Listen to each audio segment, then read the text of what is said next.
Hello दोस्तों, स्वागत है आपके अपने YouTube चैनल भूतिया बाबे।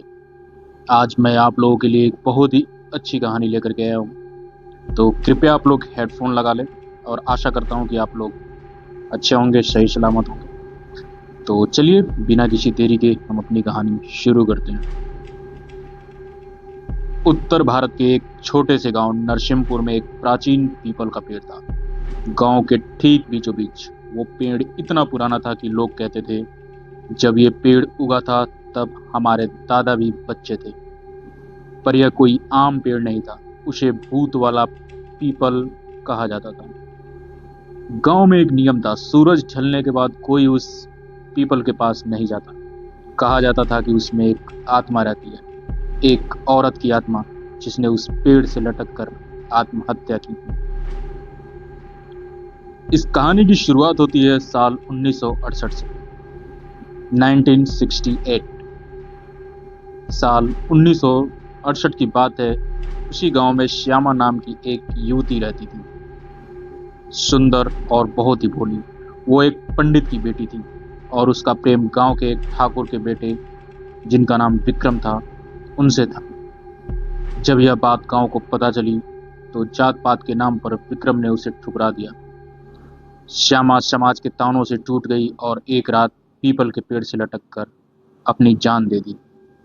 पर वो मरकर भी शांति नहीं पाई। उसकी आत्मा वहीं उस पीपल में समा गई। श्यामा की मौत के बाद गांव में अजीब घटनाएं होने लगी। रात को उस पीपल से कोई रोता हुआ सुनाई देता। कई लोगों ने देखा कि सफेद साड़ी में एक औरत पेड़ की डाल पर बैठी दिखती है, बाल खुले, आंखें सुर्ख और पांव उल्टे। एक बार गांव का एक युवक बबलू शर्त में हार कर, बच्चों से शर्त लगाया था बच्चों ने कि अगर हारोगे तो उस पीपल के पास जाना है। तो बबलू शर्त में हार कर रात को पीपल के पास गया।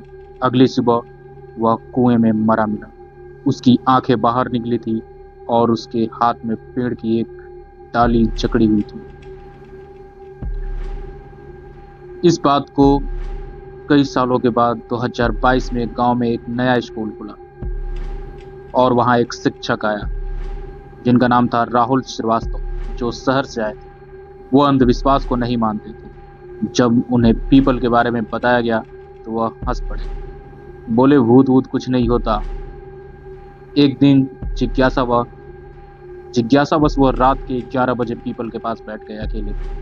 उसने मोबाइल से रिकॉर्डिंग ली थी, पर अगली सुबह वह स्कूल नहीं पहुंचा।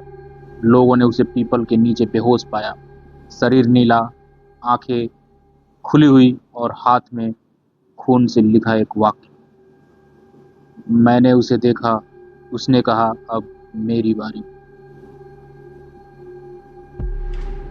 गांव के ही एक बाबा थे, काफी बुजुर्ग। उन्होंने बताया वो आत्मा अधूरी है, उसे प्रेम मिला नहीं और मृत्यु से शांति भी नहीं। वो हर उस व्यक्ति को बुलाती है जो प्यार को मजाक समझता है। हर पूर्णिमा की रात वह आत्मा ज्यादा ताकतवर हो जाती है। एक बार गांव के दो युवक पेड़ के पास गए और वीडियो बनाने लगे।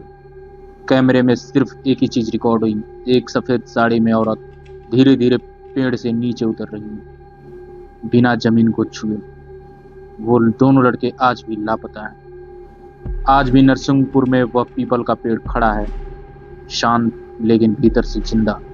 लोग सुबह उस पेड़ की पूजा करते हैं, पर सूरज ढलते ही रास्ता बदल जाता है।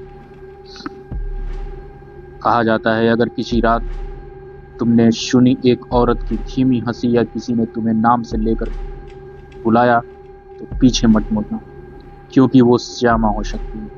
और अगर तुमने उसकी आंखों में देख लिया तो वो तुम्हारी आत्मा भी उसी पेड़ में कैद हो जाएगी सदा के लिए।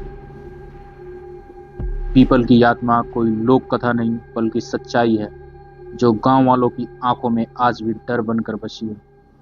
अगर तुम कभी उस गांव में जाओ और कोई सफेद साड़ी में औरत दिखे तो ध्यान रखना, वो कोई इंसान नहीं, एक अधूरी आत्मा है जो अब तुम्हें पूरा करना चाहती है।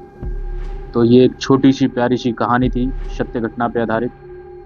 तो चलिए, आपको अगर ये हमारी कहानी अच्छी लगी हो तो वीडियो को लाइक करें, चैनल को सब्सक्राइब करें, अपने दोस्तों के साथ शेयर करें। और प्लीज़ हमें कमेंट में ज़रूर बताएं कि आपको कैसी कहानियाँ पसंद है, तो हम आपके लिए वैसी कहानी लेकर के आएंगे। और एक बार फिर मैं बता दूं, ये कहानी केवल इंटरटेनमेंट के लिए है। हमारा अंधविश्वास फैलाने का कोई मकसद नहीं है, तो इसे इंटरटेनमेंट की तरह ले। चलिए, आज के लिए आप सभी का बहुत बहुत धन्यवाद।